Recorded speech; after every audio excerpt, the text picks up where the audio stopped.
Jimon, okay? Siyempre, ang nagadalagi sila na, no? Pamakanta si May Lakson, no? Upod na iya makundanan, May, salamat din. Kag siyempre, sa tanan-tanan, no? Makuturan natin nga mga LGBT nga di subong, kag ang marampa di subong, no? Sinigaw nga Mardi Gras nga pangiwatong subong na gabi. So sa inyo tanan nga subong, kinitanan ng kaptanan sa aton 67th Charter Day Celebration.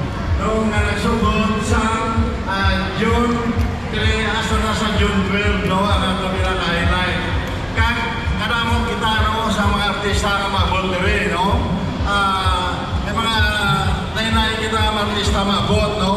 Ang sa tumapit sa Aramante Marcos Season, no? Marcos Season sa mga inay sa mga gulang-gulang na, no? Mga kauturan nato na mahilig, no? Sa mga kanta ni Marcos Season, no? So i-enjoy nato, no? Iningaton nga kay Watan dali sa syudad sa Silay.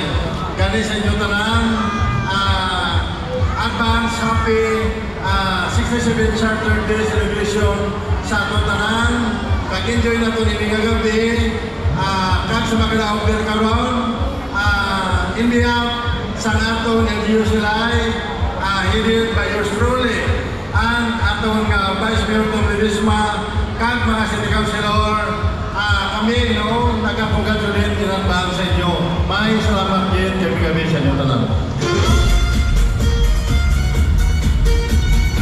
Magdahong ka salamat sa aton ang may sa atong puso, Honorable Judith Gallego. Mayor, thank you so much for giving us the opportunity for the LGBTQIA+ community of Silay. Thank you for the love and for the support for us. And of course, I would like to have our City Councilor, Honorable Mike Maravilla, to give his inspiration.